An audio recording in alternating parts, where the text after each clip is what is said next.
Good morning, ನಮಸ್ಕಾರ, ಅದಾಬ್. ಮತ್ತು ಇವತ್ತು ನನ್ನ ಟಾಪಿಕ್ ಅಂದರೆ meetings, quarterly meetings, RM meetings, managers meetings.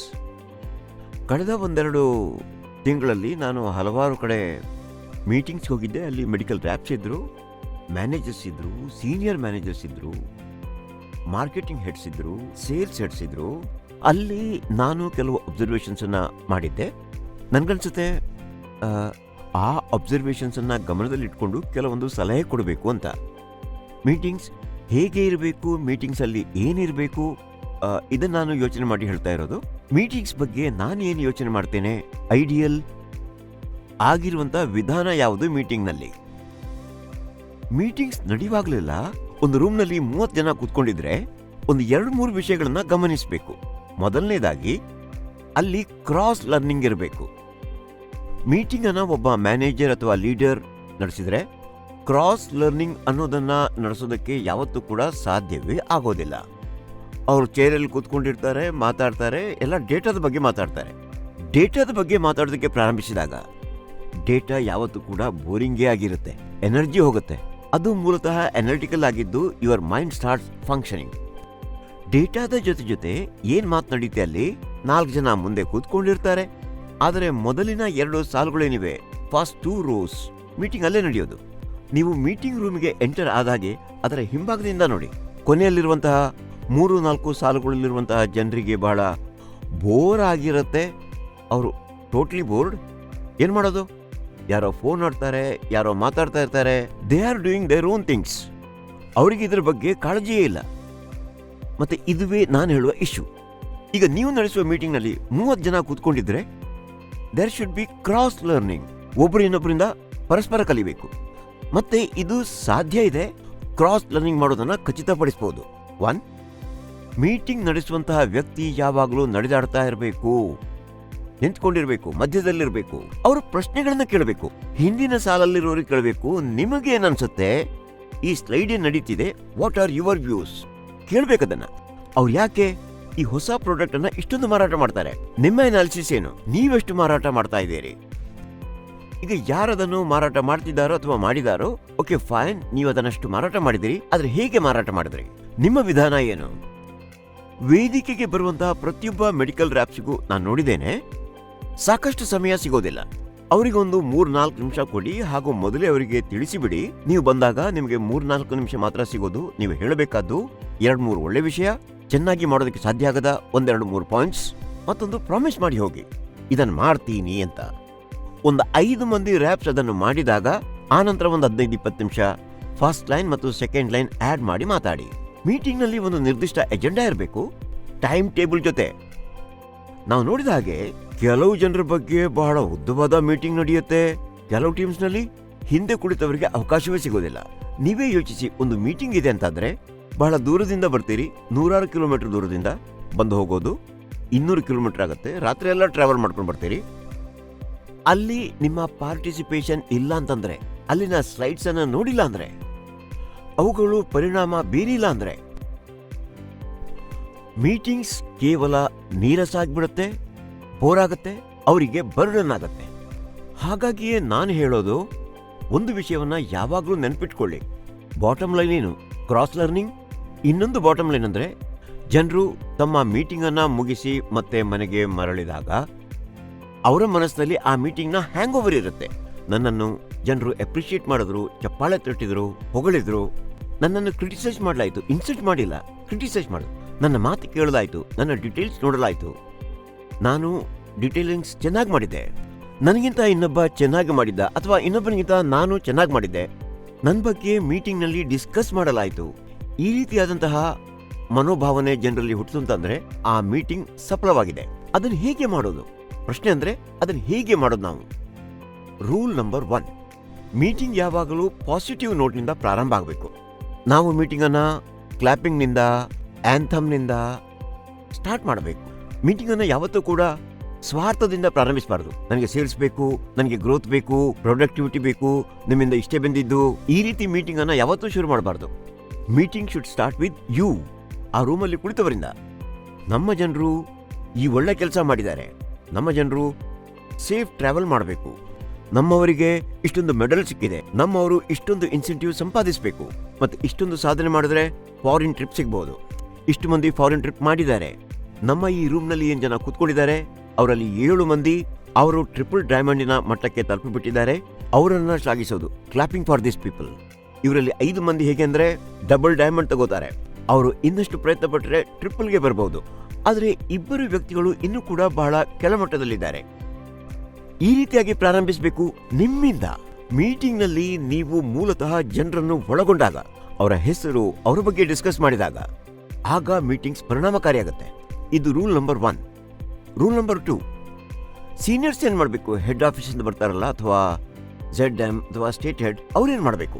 ಒಂದು ಹೋಟೆಲಲ್ಲಿ 3 ಮೀಟಿಂಗ್ಸ್ ನಡೀತಿವೆ. ಅವರು 30 ಜನ ಕೂತಿರುವ ಒಂದು ರೂಮಿಗೆ ಬರ್ತಾರೆ. ಅವರು ಕನಿಷ್ಠ ಪಕ್ಷ 50% ಜನರನ್ನ ಟಚ್ ಮಾಡಬೇಕು. ಅದನ್ನು ಹೇಗೆ ಮಾಡೋದು? ಎಲ್ಲಕ್ಕೂ ಮೊದಲು ಅವರು ಅಲ್ಲಿನ ಸೆಕೆಂಡ್ ಲೈನ್ ನಲ್ಲಿ ಕೇಳ್ತಾರೆ, ನೀವು ಹೇಳಿ, ಇಲ್ಲಿನ 30 ಜನ ಕೂತ್ಕೊಂಡಿದ್ದಾರೆ, ಇವರಲ್ಲಿ 25 ಮೆಡಿಕಲ್ ರ್ಯಾಪ್ಸ್ ಇದ್ದಾರೆ, ಇವರಲ್ಲಿ 4 ಬೆಸ್ಟ್ ಮೆಡಿಕಲ್ ರ್ಯಾಪ್ಸ್ ಯಾರು? ಬೆಸ್ಟ್ ಯಾವ ವಿಷಯದಲ್ಲಿ? ಎಲ್ಲಕ್ಕೂ ಮೊದಲು ಬೆಸ್ಟ್ ಮೆಡಿಕಲ್ ರ್ಯಾಪ್ಸ್ ಅಂತ ಹೇಳ್ತೀವಿ. ಅವರ ಕೆಲವು ಕ್ವಾಲಿಫಿಕೇಶನ್ಸ್ ಇವೆ. ಅವರಲ್ಲಿ ಕೆಲಸ ಮಾಡುವ ತುಂಬಾ ಪ್ಯಾಷನ್ ಇರಬೇಕು, ಬಹಳ ಪರಿಶ್ರಮ ಪಡ್ತಾರೆ, ಸಂಜೆಯೂ ಕಾಲ್ ಮಾಡ್ತಾರೆ, ಹೊಸ ಪ್ರಾಡಕ್ಟ್ಸ್ ಅನ್ನ ಚೆನ್ನಾಗಿ ಮಾರಾಟ ಮಾಡ್ತಾರೆ, ಡಾಕ್ಟರ್ಸ್ ನ ಚೇಂಬರ್ ಅಲ್ಲಿ ಇಂಪ್ರೆಸಿವ್ ಆಗಿರ್ತಾರೆ. ಅತಿ ಮುಖ್ಯವಾಗಿ ಏನು ಅಂದ್ರೆ ಅವರು ಕಲಿಕೆಯಲ್ಲಿ ಚೆನ್ನಾಗಿದ್ದಾರೆ, ಮಂತ್ ಆಫ್ಟರ್ ಮಂತ್ ಇಂಪ್ರೂವ್ ಆಗ್ತಿದ್ದಾರೆ, ಅವರ ಕಾನ್ಫಿಡೆನ್ಸ್ ಸುಧಾರಿಸ್ತಿದೆ, ಅವರ ಡೀಟೇಲ್ಸಿಂಗ್ ಚೆನ್ನಾಗಿದೆ, ಕಮ್ಯುನಿಕೇಶನ್ಸ್ ಚೆನ್ನಾಗಿದೆ, ಡಾಕ್ಟರ್ಸ್ ಜೊತೆ ಅವರ ಸಂಬಂಧ ತುಂಬಾ ಚೆನ್ನಾಗಿದೆ. ಒಂದು ವಿಷಯ ತಿಳ್ಕೊಳ್ಳಿ, 1 ವರ್ಷದೊಳಗೆ ಒಬ್ಬ ಮೆಡಿಕಲ್ ರ್ಯಾಪ್ ಪ್ರತಿಯೊಬ್ಬ ಡಾಕ್ಟರ್ ಜೊತೆ ಕನಿಷ್ಠ 20 ಬಾರಿ ಭೇಟಿಯಾಗ್ತಾರೆ. ಫಸ್ಟ್ ಲೈನ್ ತಿಳಿದಿರಬೇಕಾದ್ದು, ಎಷ್ಟು ಜನ ಡಾಕ್ಟರ್ಸ್ಗೆ ಅವರ ಪರಿಚಯ ಇದೆ, ಎಷ್ಟು ಇಂಪ್ಯಾಕ್ಟ್ಫುಲ್. ಇದು ಬಹಳ ಮುಖ್ಯವಾದಂತಹ ವಿಷಯ. ಹೊಸ ಪ್ರಾಡಕ್ಟ್ ಮಾರಾಟ ಮಾಡುವ ಮೆಡಿಕಲ್ ರ್ಯಾಪ್ಸ್ ಡಾಕ್ಟರ್ಸ್ ಚೇಂಬರ್ಸ್ ನಲ್ಲಿ ಅವರ ಸ್ಕಿಲ್ಸ್ ತುಂಬಾ ಚೆನ್ನಾಗಿರುತ್ತೆ. ಒಳ್ಳೆಯ ಕಮ್ಯುನಿಕೇಶನ್ ಇಲ್ಲದೆ ಹೊಸ ಪ್ರಾಡಕ್ಟ್ಸ್ ಮಾರಾಟ ಮಾಡೋದಕ್ಕಾಗೋದಿಲ್ಲ. ಇದೊಂದು ಪ್ರಮುಖ ವಿಷಯ. ಇದರ ಆಧಾರದ ಮೇಲೆ ಈಗ ಸೆಕೆಂಡ್ ಲೈನ್ ಸಾಹೇಬ್ರೆ, ನೀವು ಹೇಳಿ, ನಂಬರ್ 1 ಮೆಡಿಕಲ್ ರ್ಯಾಪ್ ಯಾರು, number 2, number 3, number 4 medical rep ಯಾರು ಅಂತ. ಮ್ಯಾನೇಜರ್ ಯಾರಾದರೂ ಸರಿ, 25 ಮಂದಿಯಲ್ಲಿ ಈ ರಾಮ್ ಕುಮಾರ್ ಬಹಳ ಚೆನ್ನಾಗಿದ್ದಾನೆ, ನೀವು ಕೇಳಿ ಯಾಕೆ ಅಂತ. ಅಂತಹ ವಿಶೇಷ ಕ್ವಾಲಿಟಿ ಏನಿದೆ? ಡಾಕ್ಟರ್ ಚೇಂಬರ್ ಅಲ್ಲಿ ಒಳ್ಳೆ ಕೆಲಸ ಮಾಡ್ತಾರೆ, ಶ್ಯಾಮ್ ಕುಮಾರ್ ಚೆನ್ನಾಗಿ ಕೆಲಸ ಮಾಡ್ತಾರೆ, ಅವರ ಕಮ್ಯುನಿಕೇಶನ್ ಚೆನ್ನಾಗಿದೆ, ಹೊಸ ಪ್ರಾಡಕ್ಟ್ ತುಂಬಾ ಸೇಲ್ ಮಾಡ್ತಾರೆ, ಇವರ ಪ್ರೊಡಕ್ಟಿವಿಟಿ ಚೆನ್ನಾಗಿದೆ, ಇವರ ಗ್ರೋತ್ ಚೆನ್ನಾಗಿದೆ. ಆಗ ಎಲ್ಲ 4 ಜನ ಎದ್ದು ನಿಂತ್ಕೊಳ್ತಾರೆ. ಅವರಿಗಾಗಿ ಎಲ್ಲರೂ ಚಪ್ಪಾಳೆ ಹೊಡಿಬೇಕು. ಆ ನಂತರ ನೀವು ಹೇಳಿ, ಓಕೆ ಫೈನ್, ಈ 4-5 ಮಂದಿ ಚೆನ್ನಾಗಿದ್ದಾರೆ, ಸರಿ. ಈಗ ಹೇಳಿ, ಈ 25 ಮಂದಿಯಲ್ಲಿ ಎಲ್ರಿಗಿಂತ ಕೆಳಗಿನ ರ್ಯಾಂಕಿಂಗ್ ನಲ್ಲಿ 25ನೇ ರ್ಯಾಂಕ್ ನಲ್ಲಿ 20ನೇ ರ್ಯಾಂಕಿನಲ್ಲಿ ಯಾವ ಮೆಡಿಕಲ್ ರ್ಯಾಪ್ ಇದ್ದಾರೆ ಅವ್ರ ಹೆಸರು ಹೇಳಿ. ಅವರನ್ನ ಎದ್ದು ನಿಲ್ಲಿಸಿ. ಬಾಟಮ್ ಲೈನ್ ನಲ್ಲಿರುವ 2 ನಿಲ್ಲಿಸಿ ಅವರ ಬಗ್ಗೆ ಖಂಡಿತ ಮಾತಾಡಬೇಕು. ಸೆಕೆಂಡ್ ಲೈನ್ ಇಂದ ಫಸ್ಟ್ ಲೈನ್ ನಿಂದ ಮಾತಾಡಬೇಕು. ನಿಮ್ಮ ವಯಸ್ಸೆಷ್ಟು, ಎಲ್ಲಿ ವಾಸ ಮಾಡ್ತೀರಿ, ಮದುವೆ ಆಗಿದೆಯೋ ಇಲ್ವೋ, ಮಕ್ಕಳಿದ್ದಾರಾ, ಎಷ್ಟು ಹಣ ಸಂಪಾದಿಸ್ತೀರಿ, ನಿಮ್ಮ ಗ್ರೋತ್ ಯಾಕೆ ಕಡಿಮೆ ಇದೆ, ಹೊಸ ಪ್ರಾಡಕ್ಟ್ ಯಾಕೆ ಮಾರಾಟ ಆಗ್ತಿಲ್ಲ, ಈಗ ಕೆಲಸ ಮಾಡದೆ ಸಫಲತೆ ಪಡೆಯೋದಕ್ಕೆ ಸಾಧ್ಯ ಇದೆಯಾ? ಮೀಟಿಂಗ್ ನಂತರ ಹೊರಗೆ ಹೋಗಿ ಅವ್ರ ಜೊತೆ ಸರಿಯಾಗಿ ಮಾತಾಡಬೇಕು. ಅವರ ಪೂರ್ತಿ ಡೇಟಾ ಚೆಕ್ ಮಾಡಬೇಕು. ಇನ್ಸಲ್ಟ್ ಮಾಡಬಾರ್ದು, ಕ್ರಿಟಿಸಿಸಮ್ ಮಾಡಬೇಕು.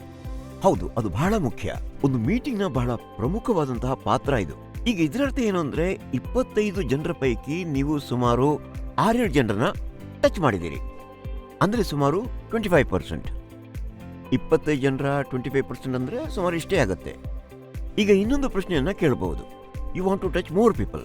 ಸರಿ ಆಯ್ತು, ಈಗ ಇದು ರ್ಯಾಂಕಿಂಗ್, ಇದು ಬೆಸ್ಟ್ ಮತ್ತು ಇದು ಬಾಟಮ್ ಅಂತ.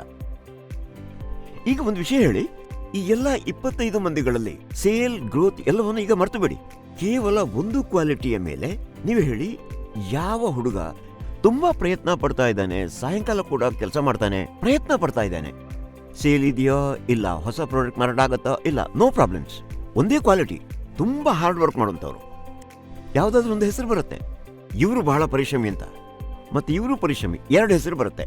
ಈಗ ಇಬ್ರು ಟಚ್ ಆಗ್ತಾರೆ ಪರಿಶ್ರಮದಿಂದಾಗಿ. ಮತ್ತೆ ನೀವು ಕೇಳ್ಬೋದು, ಸರಿ ಹೇಳಿ, ಯಾವುದೋ ಒಂದು ನಿರ್ದಿಷ್ಟ ಕ್ವಾಲಿಟಿಯಲ್ಲಿ ಬಹಳ ಬೆಸ್ಟ್ ಆಗಿರುವಂತಹ 2 ಹೆಸರು ಹೇಳಿ. ಡಾಕ್ಟರ್ಸ್ ಚೇಂಬರ್ ಅವರು ಬಹಳ ಕಾನ್ಫಿಡೆಂಟ್ ಆಗಿದ್ದಾರೆ, ಒಳ್ಳೆ ಡೀಲ್ ಮಾಡ್ತಾರೆ. ಆಗ ಇನ್ಯಾರ್ದೋ ಹೆಸರು ಬರುತ್ತೆ. ನೀವಂತೀರಿ, ಓಕೆ ಫೈನ್, ಮಾಡಿ ತೋರಿಸಿ. ಇಬ್ರು ಕೂಡ ಸೇಮ್ ಪ್ರಾಡಕ್ಟ್ ನ ಡಿಟೇಲಿಂಗ್ ಮಾಡ್ತಾರೆ. ಆಗ ನೀವು ಅಲ್ಲಿರುವ ಜನರಲ್ಲಿ ಕೇಳಿ, ಯಾರು ಚೆನ್ನಾಗಿ ಮಾಡಿದ್ರು ಅಂತ. ಅಲ್ಲೊಂದು ಕಾಂಪಿಟೇಷನ್ ಇದೆ, ಎನರ್ಜಿ ಇದೆ. ಇನ್ನೊಂದು ಪ್ರಶ್ನೆ ಕೇಳಿ, ಯಾವ ಹುಡುಗ ಹೊಸ ಪ್ರಾಡಕ್ಟ್ಸ್ ಅನ್ನ ಹೆಚ್ಚಾಗಿ ಮಾರಾಟ ಮಾಡ್ತಾರೆ. ಹೇಗೆ ಸೇಲ್ ಮಾಡ್ತಾರೆ ಅಂದಾಗ ಹೊಸ ಪ್ರಾಡಕ್ಟ್ ಮೇಲೆ ಅವರ ಪ್ರೊಡಕ್ಟಿವಿಟಿ ಉದಾಹರಣೆಗೆ 40,000 ಅಂತಿದ್ರೆ ಬಹಳ ಚೆನ್ನಾಗಿ ಮಾಡ್ತಾರೆ ಅಂತ ಆಯ್ತು. ಸರಿ, ನೀವ್ ಹೇಳಿ ಅಂತ ವಿಶೇಷ ಏನ್ ಕೆಲಸ ಮಾಡಿದ್ದೀರಿ ಅಂತ. ಮತ್ತೆ ನೀವು ಕೇಳಬಹುದು, ಯಾವ ಹುಡುಗ ಪರಿಶ್ರಮ ಪಡೋದ್ರಲ್ಲಿ ಅತ್ಯಂತ ದುರ್ಬಲ ಅಂತ. ನಿಮ್ಗೆ ಗೊತ್ತಾಗತ್ತೆ. ಈ ರೀತಿಯಾಗಿ ನೀವು ಬಹಳ ಜನರನ್ನು ಟಚ್ ಮಾಡ್ತೀರಿ. And mind you sir, when you talk to people, touch people, ದಾರಿಯಲ್ಲಿ ಹೋಗುವಾಗ ಬಸ್ನಲ್ಲಿ, ಟ್ರೈನ್ನಲ್ಲಿ 3-4 ಗಂಟೆಯ ಜರ್ನಿಯಲ್ಲಿ ನೆನಪಿರುತ್ತೆ, ಇಂಪ್ಯಾಕ್ಟ್ ಆಗುತ್ತೆ. ಇನ್ನೊಂದು ವಿಷಯ, ಬಾಟಮ್ನಲ್ಲಿರುವಂತಹ ಜನರು ಅರ್ಧ ಗಂಟೆ ಅವ್ರ ಜೊತೆ ಮಾತಾಡಬೇಕು. ಅವ್ರು ಬಾಟಮಲ್ಲಿ ಯಾಕಿದ್ದಾರೆ ಅಂತ, ಹೇಗೆ ಇಂಪ್ರೂವ್ ಮಾಡೋದು. ಯಾರ್ಯಾರು ನಿರಂತರವಾಗಿ ಬಾಟಮ್ನಲ್ಲಿದ್ದರೆ, ಅದೇ ವ್ಯಕ್ತಿಗಳು ಮತ್ತೆ ಮತ್ತೆ ಬಾಟಮ್ನಲ್ಲಿದ್ದರೆ 2 ತಿಂಗಳ ನಂತರ ಮತ್ತೆ ಮೀಟಿಂಗ್ನಲ್ಲಿ, 3 ತಿಂಗಳ ನಂತರ ಮತ್ತೆ ಮೀಟಿಂಗ್ನಲ್ಲಿ, ಯಾರೋ ಕಂಟಿನ್ಯೂಸ್ಲಿ ಬಾಟಮ್ನಲ್ಲೇ ಇದ್ದಾರೆ ಅಂತಾದರೆ ಏನಾಗತ್ತೆ ಅಂದರೆ ಕೆಲವೊಮ್ಮೆ ಜನರು ಕಲಿಯೋದಿಲ್ಲ, ಉದಾಸೀನ ಮಾಡ್ತಾರೆ. ಅವರನ್ನು ಬದಲಾಯಿಸುವಂತಹ ವಿಧಾನ ಇದೆ. ಅವರನ್ನು ಕೂಡ ಇಂಪ್ರೂವ್ ಮಾಡಬಹುದು. ನಮ್ಮ ಉದ್ದೇಶ ಅವರನ್ನು ಇಂಪ್ರೂವ್ ಮಾಡೋದಾಗಿರ್ಬೇಕು, ಅವರ ಕೆಲಸ ತೆಗೆಯೋದಲ್ಲ. ಅದಕ್ಕೇನು ವಿಧಾನ? ಓಕೆ ಫೈನ್, ಒಂದು ಕೆಲಸ ಮಾಡೋಣ. ನೀವು ಹೈದರಾಬಾದಲ್ಲಿ ಇರ್ತೀರಾ, ನಿಮ್ಮನ್ನು ನಾವು 15 ದಿನಗಳ ಟ್ರೈನಿಂಗಿಗೆ ಡೆಲ್ಲಿಗೆ ಕಳಿಸ್ತಾ ಇದ್ದೀವಿ. ಅಲ್ಲಿ ಒಬ್ಬ ರ್ಯಾಪ್ ಜೊತೆ ನೀವು ಕೆಲಸ ಮಾಡ್ತೀರಿ, ಅವ್ರು ಕಳಿಸ್ತಾರೆ ನಿಮಗೆ ಅಂತ. ಈ 15 ದಿನಕ್ಕೆ ಅವರು ಲಕ್ನೋ ಅಥವಾ ಹೈದರಾಬಾದ್ನಿಂದ ಡೆಲ್ಲಿಗೆ ಬಂದಾಗ ಅವರ ವಾತಾವರಣ ಎಲ್ಲ ಬದಲಾಗ್ಬಿಡುತ್ತೆ. ಇಲ್ಲಿ ಅವರು ಬಹಳ ಪರಿಶ್ರಮ ಪಡಬೇಕಾಗತ್ತೆ. ಅದು ಟ್ರೇಲರ್. ಅವರಲ್ಲಿ ಒಂದು ರೀತಿಯ ಭಯ ಅಂತ ಅನ್ಬೋದು. ಹೈದರಾಬಾದ್ನಿಂದ ಲಕ್ನೋಕ್ಕೆ ಟ್ರೈನಿಂಗಿಗೆ ಬಂದಿದ್ದಾರೆ, ಆದರೂ ಇಂಪ್ರೂವ್ ಆಗಿಲ್ಲ ಅಂದರೆ, ಅವರು ಕಲಿತಿಲ್ಲ ಅಂದರೆ ಟ್ರಾನ್ಸ್ಫರ್ ಆಗ್ಬೋದು ಅಂತ ನನ್ಗನ್ಸುತ್ತೆ. ಚಿಕ್ಕ ಪುಟ್ಟ ಕ್ರಮಗಳಿಂದ ಕೆಲಸ ಆಗೋಗುತ್ತೆ ಅಂತ ಆದರೆ ಕಠಿಣ ಕ್ರಮ ತಗೋಬೇಕಾದ ಅಗತ್ಯ ಇರೋದಿಲ್ಲ. ಆದರೆ ಮತ್ತೊಮ್ಮೆ ಹೇಳ್ತೀನಿ, ಪ್ರತಿಯೊಬ್ಬರ ಮನಸ್ಸಿಗೂ ಅರ್ಥವಾಗುವಾಗಿ ಹೇಳೋದು ಏನು ಅಂತಂದ್ರೆ, ನಮ್ಮ ಕೆಲಸ ಜನರಿಗೆ ಶಿಕ್ಷೆ ಕೊಡೋದಲ್ಲ, ಒಬ್ರು ಬಾಟಮ್ನಲ್ಲೇ ಇದ್ದಾರೆ ಅಂತ ಗುರುತಿಸೋದಲ್ಲ, ಅವರನ್ನು ಇಂಪ್ರೂವ್ ಮಾಡೋದು ನಮ್ಮ ಕೆಲಸ. 3 ಬಾರಿ ಒಬ್ಬ ವ್ಯಕ್ತಿ ಬಾಟಮ್ನಲ್ಲೇ ಇದ್ರೆ ಅದರಲ್ಲಿ ಫಸ್ಟ್ ಲೈನ್ ಮತ್ತು ಸೆಕೆಂಡ್ ಲೈನ್ ಅವರ ತಪ್ಪು ಕೂಡ ಇದೆ. ಅವರು ಹೋಗುವಾಗ ಅವರು ಬಾಟಮ್ನಲ್ಲಿ ಇದ್ದಾರೆ ಅಂತ ಅವರಿಗೆ ಗೊತ್ತಾ? ಏನ್ ಕೊರತೆ ಇದೆ? ಕೆಲಸ ಮುಗಿದ ನಂತರ ಅವ್ರ ಜೊತೆ ಕೂತ್ಕೋತೀರಾ, ಡಿಸ್ಕಸ್ ಮಾಡ್ತೀರಾ, ಅವರಿಗೆ ಕಲಿಸುವಂತಹ ಪ್ರಯತ್ನ ಮಾಡ್ತೀರಾ? ಯಾರೇ ಆದರೂ ಬಾಟಮ್ ಲೈನ್ಗೆ ಬರ್ತಿದ್ದಾರೆ ಅಂದ್ರೆ ಅವರ first line, second line, third line, fourth line ಎಲ್ಲರೂ ಜವಾಬ್ದಾರಿ. ಮತ್ತೆ ನೆನಪಿಡಿ, once your vibes are good, ನಿಮ್ಮ ಎನರ್ಜಿ ಪಾಸಿಟಿವ್ ಆಗಿದ್ರೆ, ಜನರನ್ನು ಇಂಪ್ರೂವ್ ಮಾಡಿದ್ರೆ, ಸರ್, ಜನರು ನಿಮ್ಮನ್ನ ರೆಸ್ಪೆಕ್ಟ್ ಮಾಡ್ತಾರೆ, ಲೈಕ್ ಮಾಡ್ತಾರೆ. ಅವರು ನಿಮ್ಮ ಬೈಗುಳವನ್ನು ಕೂಡ ಪಾಸಿಟಿವ್ ಆಗಿ ತಗೋತಾರೆ. ಇದನ್ನೆಲ್ಲ ಯಾಕೆ ನಾನು ನಿಮ್ಗೆ ಹೇಳ್ತಾ ಇದ್ದೀನಿ ಅಂದ್ರೆ, ಇವೆಲ್ಲ ಥಿಯರಿಟಿಕಲ್ ವಿಷಯಗಳಲ್ಲ. ನಾವು ಯಾವಾಗಲೂ ಮೀಟಿಂಗ್ ಅನ್ನ ಇದೇ ರೀತಿ ಕಂಡಕ್ಟ್ ಮಾಡಿದ್ವಿ. ನಾವೆಷ್ಟು ವೇಗವಾಗಿ ಹೋಗ್ತೀವಿ ಅಂತ ನೋಡಿರ್ಬೋದು. ಇನ್ಸೆಂಟಿವ್ ತಕ್ಷಣ ಬಂದುಬಿಡುತ್ತೆ, ಮೆಡಲ್ಸ್ ಬೇಗನೆ ಹಂಚಿಕೆ ಆಗುತ್ತೆ, ನಿಂತಿದ್ದಂತಹ ನಿಮ್ಮ ಇನ್ಸೆಂಟಿವ್ ಅದು ಕೂಡ ಸಿಕ್ಬಿಡುತ್ತೆ. ಈಗ ನಾವು ನಿಮ್ಗೆ ಎಲ್ಲವನ್ನೂ ಕೊಡ್ತಾ ಇದ್ದೀವಿ. ನೀವು ಅಪ್ಗ್ರೇಡ್ ಆಗಬೇಕು ಅನ್ನೋದೇ ನಮ್ಮ ಇಚ್ಛೆ. ಇನ್ನೊಂದು ಪ್ರಕಟಣೆ ಅಂದ್ರೆ, ಭವಿಷ್ಯದಲ್ಲಿ 99% first line, second line, third line ಎಷ್ಟೇ ಮಂದಿ ಆದರೂ ಕೂಡ ಅವರೆಲ್ಲ ನಮ್ಮ ಮ್ಯಾನ್ ಕೈಂಡಿಯನ್ಸ್ನಲ್ಲೇ ಬರ್ತಾರೆ. ಒಳಗಿಂದಲೇ ಪ್ರಮೋಟ್ ಮಾಡಿ ಅವರನ್ನು ಟ್ರೈನ್ ಮಾಡಬೇಕು. ಯಾರಾದರೂ ದೊಡ್ಡ ಡಿವಿಷನ್ ಇಂದ ಸಣ್ಣ ಡಿವಿಷನ್ಗೆ ಹೋದ್ರೆ ಅವರ 2 ವರ್ಷದ ಇನ್ಸೆಂಟಿವ್ ಮ್ಯಾನ್ ಕೈಂಡ್ ನೋಡ್ಕೊಳ್ಳುತ್ತೆ, ಅವ್ರಿಗೆ ಕಡಿಮೆ ಆಗಬಾರ್ದು ಅಂತ. So on these lines we are working.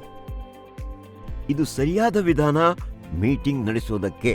ಮೀಟಿಂಗ್ನ ಒಳಗೆ ನಾನು ನೋಡಿದ ಹಾಗೆ, ಮೀಟಿಂಗ್ ಮಾಡೋದಕ್ಕೆ ಹೆಡ್ ಆಫೀಸಿಂದ ಹೋದಂತ ವ್ಯಕ್ತಿ ಕೂಡ ಅಥವಾ ಅಲ್ಲಿರುವವರು ಹೆಡ್ ಇರ್ಬೋದು, ಅವರು ಚೇರ್ನಲ್ಲಿ ಕೂತ್ಕೊಂಡು ಮೀಟಿಂಗ್ ಕಂಡಕ್ಟ್ ಮಾಡ್ತಾ ಇರ್ತಾರೆ. ಕೆಲವರು ಹಿಂದಿನ ಸಾಲಲ್ಲಿ ಕೂತ್ಕೊಂಡಿರ್ತಾರೆ, ಅವ್ರು ಜಸ್ಟ್ ಡೆಲಿಗೇಟ್ ಮಾಡಿರ್ತಾರೆ.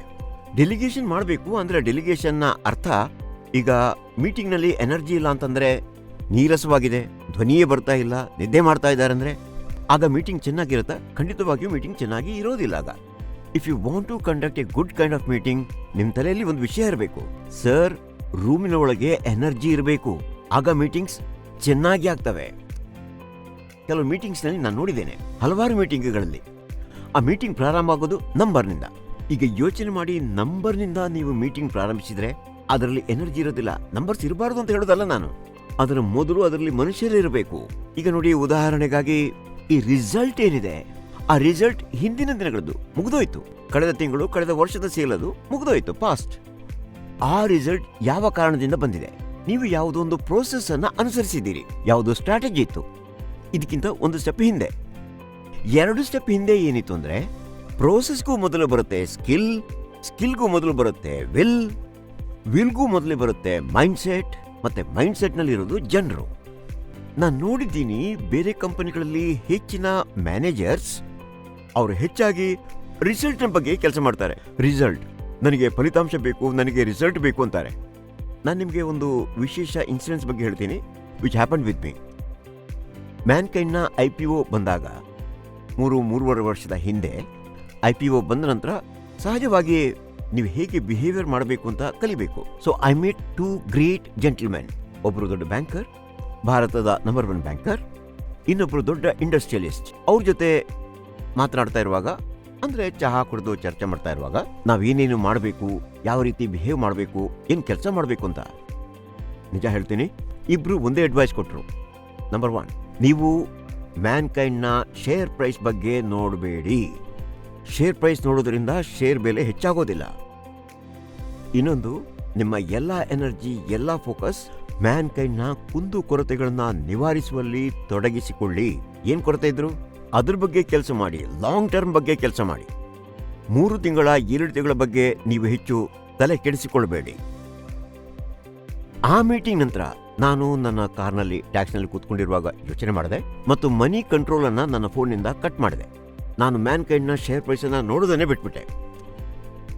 ಹಲವಾರು ವಿಷಯಗಳಲ್ಲಿ ಅನೇಕ ಮ್ಯಾನೇಜರ್ಸ್ ಸೇಲ್ಸ್ ಬಗ್ಗೆ ಮಾತಾಡ್ತಿರ್ತಾರೆ. ಸೇಲ್ ಹೆಚ್ಚಿಸಿ, ಸೇಲ್ ಹೆಚ್ಚಿಸಿ, ಸೇಲ್ ಹೆಚ್ಚುತ್ತಿಲ್ಲ. ಡಾಕ್ಟರ್ ಇಷ್ಟು ಬರೀತಾರೆ, ಆದರೂ ಸೇಲ್ ಯಾಕೆ ಹೆಚ್ಚುತ್ತಿಲ್ಲ? ನನ್ನ ಪ್ರಶ್ನೆ ಏನು ಅಂತಂದ್ರೆ, ಕೇವಲ ಹೆಚ್ಚಬೇಕು ಅಂದಾಗಲೇ ಸೇಲ್ಸ್ ಹೆಚ್ಚಾಗೋದಿದ್ರೆ ಹೆಡ್ ಆಫೀಸ್ನವರು ಹೇಳಿ ಸೇಲ್ಸ್ ಹೆಚ್ಚು ಮಾಡಬಹುದಿತ್ತು. ಸೇಲ್ಸ್ ಆಗ್ತಿಲ್ಲ ಅಂದ್ರೆ ಸೆಕೆಂಡ್ ಲೈನ್ ಅವರಲ್ಲಿ ಆ ಪ್ರಾಡಕ್ಟ್ ನ ಡಿಟೇಲ್ ಮಾಡೋದಕ್ಕೆ ಹೇಳಿ. ಮೆಡಿಕಲ್ ರ್ಯಾಪ್ಸ್ ಫಸ್ಟ್ ಲೈನ್ ಅಲ್ಲಿ ಪ್ರಾಡಕ್ಟ್ ಡಿಟೇಲ್ ಮಾಡೋದಕ್ಕೆ ಹೇಳಿ. Tell the knockouts. ಆಗ ನೀವು ನೋಡ್ತೀರಿ ಅವರಿಗೆ ಇಂಟ್ರೆಸ್ಟ್ ಇಲ್ಲದಿರೋದಿಲ್ಲ, ತಿಳಿದೇ ಇಲ್ಲ, ಅವ್ರಿಗೆ ಮಾತಾಡೋದಕ್ಕೆ ಬರೋದಿಲ್ಲ, ಅದ್ರ ಮೇಲೆ ಇಂಟ್ರೆಸ್ಟೇ ಇಲ್ಲ. ಸರ್, ಸಮಸ್ಯೆ ಬಂದಾಗಲೆಲ್ಲ ಯಾವ್ದಾದ್ರೂ ವಿಷಯ ಸರಿಯಾಗಿ ನಡೀತಿಲ್ಲ ಅಂದ್ರೆ ಅಲ್ಲಿರೋದು ಒಂದೇ ಒಂದು ಮ್ಯಾಜಿಕ್ ಫಾರ್ಮುಲಾ, ಅದು ನಿಜವಾಗಿ ಕೂಡ ಕೆಲಸ ಮಾಡುತ್ತೆ. ಅದೇನು ಅಂದ್ರೆ ಗೋಯಿಂಗ್ ಬ್ಯಾಕ್ ಟು ಬೇಸಿಕ್ಸ್. ತೆಂಡೂಲ್ಕರ್ನ ಫಾರ್ಮ್ ಚೆನ್ನಾಗಿರೋದಿಲ್ಲ, ವಿರಾಟ್ ಕೊಹ್ಲಿಯ ಫಾರ್ಮ್ ಚೆನ್ನಾಗಿರೋದಿಲ್ಲ, ಮ್ಯಾಚ್ಗಳಲ್ಲಿ ಬೇಗ ಔಟ್ ಆಗ್ತಾರೆ. ಅವ್ರು ಏನ್ ಮಾಡ್ತಾರೆ? They go back to net practice. ನಾವು ನೆಟ್ ಪ್ರಾಕ್ಟೀಸ್ ಮಾಡ್ತೀವ, ನಾವು ಹೋಮ್ ವರ್ಕ್ ಮಾಡ್ತೀವ. ಯಾಕೆ ಆಗ್ತಾ ಇಲ್ಲ ಈ ಕೆಲಸ? Please try to understand. ನನ್ನ ಬಹಳ ನೆಚ್ಚಿನ ಆಟಗಾರರವರು ಹೆಸರು ಕೋಬೆ, ಬಾಸ್ಕೆಟ್ಬಾಲ್ ಪ್ಲೇಯರ್ ಅವರು.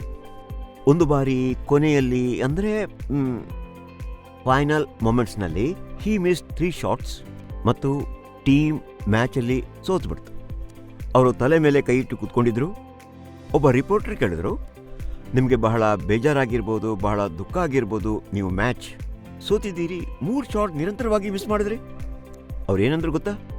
ನೋ, ನಾನು ಯೋಚನೆ ಮಾಡ್ತಿದ್ದದ್ದು, ನಾನು ಯಾಕೆ ಮಿಸ್ ಮಾಡಿದೆ, ನಾನು ಏನು ತಪ್ಪು ಮಾಡಿದೆ, ನನಗೀಗ ಗೊತ್ತು ಏನು ಕಾರಣಗಳು, ಏನು ತಪ್ಪು ಮಾಡಿದೆ ಅಂತ. ಅದ್ರ ಬಗ್ಗೆ ಇನ್ನು ಮುಂದೆ ನಾನು ಕೆಲಸ ಮಾಡ್ತೀನಿ. ಹಾಗಾಗಿ ಬ್ರ್ಯಾನ್ ಕಾಬಿ ನೆಚ್ಚಿನ ಆಟಗಾರರು, biggest, loudest and biggest star of basketball. Sir, ನಿಜವಾಗಿ ಹೇಳ್ತೀನಿ, ಯಾವುದೇ ಪ್ರಾಡಕ್ಟ್ ಮಾರಾಟ ಆಗ್ತಿಲ್ಲ ಅಂದ್ರೆ ಗೋ ಇನ್ ಟು ದ ಬೇಸಿಕ್ಸ್. ಆಗ ನಿಮಗೆ ಅದಕ್ಕೇನು ಕಾರಣ ಅಂತ ಗೊತ್ತಾಗುತ್ತೆ, ಸೊಲ್ಯೂಷನ್ ಸಿಗುತ್ತೆ. ಬರೀ ಹೇಳೋದ್ರಿಂದ ಏನಾಗೋದಿಲ್ಲ, ಅದನ್ನು ನೀವು ಚೆನ್ನಾಗಿ ಅರ್ಥ ಮಾಡ್ಕೋಬೇಕು. ನಿಮ್ಮಲ್ಲಿ ನಾನು ಮತ್ತೊಮ್ಮೆ ವಿನಂತಿ ಮಾಡೋದು, ನಿಮ್ಮ ಮೀಟಿಂಗ್ಸ್ ಬಹಳ ಇಂಪ್ಯಾಕ್ಟ್ಫುಲ್ ಮತ್ತು ಸಕ್ಸಸ್ಫುಲ್ ಆಗಬೇಕು ಅಂತ ಬಯಸಿದರೆ ಜನರು ಮನೆಗೆ ಹೋಗಿ ಅಭಿವೃದ್ಧಿ ಪಡಿಸಬೇಕು ಅಂತ ಇದ್ರೆ ನೀವು ಖಚಿತಪಡಿಸ್ಕೊಳ್ಳಿ ಜನರು ನಿಮ್ಮ ಮೀಟಿಂಗಲ್ಲಿ ಇದ್ದಾರೆ. ಹ್ಯೂಮನ್ ಎಲಿಮೆಂಟ್ ಇರಬೇಕು, ಅದರಲ್ಲಿ ಫಿಗರ್ಸ್ ಇರಬೇಕು, ನಿಜ ಕಲಿಕೆ ಇರಬೇಕು. ಇನ್ನೊಂದು ವಿಷಯ ಅಂದ್ರೆ cross learning and hang over. ಅಂದ್ರೆ ಅವರು ಬಸ್ನಲ್ಲಿ ಅಥವಾ ಟ್ರೈನ್ನಲ್ಲಿ ಹೋಗುವಾಗ ಮೀಟಿಂಗ್ನ ಬಗ್ಗೆ ಚರ್ಚಿಸುತ್ತಾ ಯೋಚಿಸುತ್ತಾ ಹೋಗಬೇಕು. ಅದಾಗೋದು when people are being talked, discussed, names are being discussed, clappings are there. ಮತ್ತು ಅವರು ಭಾಗವಹಿಸಿದಾಗ, ಮಾತಾಡುವಂತೆ ಮಾಡಿ. ಅನೇಕ ಬಾರಿ ನೋಡಿದ್ದೇನೆ, ಯಾರೋ ಸೀನಿಯರ್ಸ್ ಮಾತಾಡ್ತಾನೆ ಇರ್ತಾರೆ, ಮತ್ತೆ ಕೆಲವು ಮೀಟಿಂಗ್ಸ್ ನಲ್ಲಿ ಸೀನಿಯರ್ಸ್ ಮಾತಾಡೋದಿಲ್ಲ. That should be mid way. Seniors, managers ನಿಂತುಕೊಂಡು ಮಾತಾಡಬೇಕು. ಮ್ಯಾನೇಜರ್ಗೆ ಎನರ್ಜಿ ಇಲ್ಲ ಅಂದ್ರೆ ಮೀಟಿಂಗಲ್ಲೂ ಎನರ್ಜಿ ಇರೋದಿಲ್ಲ. ಕೆಲವು ಮೀಟಿಂಗ್ಸ್ ಇಂದ ಬಹಳ ಇಂಪ್ರೆಸ್ ಆಗಿದೆ. ಒಂದು ಮೀಟಿಂಗ್ಸ್ ಬಗ್ಗೆ ಹೇಳೋದಾದ್ರೆ, ನನಗೆ ಲೈಫ್ ಸ್ಟೈಲ್ ಮೀಟಿಂಗ್ ಇಷ್ಟ ಆಗುತ್ತೆ, ಅಲ್ಲಿ ಬಹಳ ಎನರ್ಜಿ ಇದೆ ಅಂತ ಅನ್ಸುತ್ತೆ. Because of the leadership. Mankind ಕೂಡ ಬಹಳ ಬ್ಯಾಲೆನ್ಸ್ ಆಗಿರುವಾಗ ಅನಿಸ್ತದೆ ಮೀಟಿಂಗ್ಸ್ ಎಲ್ಲ.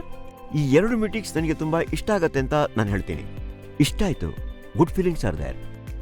Thank you very much. Good luck, bye bye, take care. Everybody has to catch up. ಒಳ್ಳೆದಾಗ್ಲಿ, ಗುಡ್ ಬೈ, ಸಿ ಯು.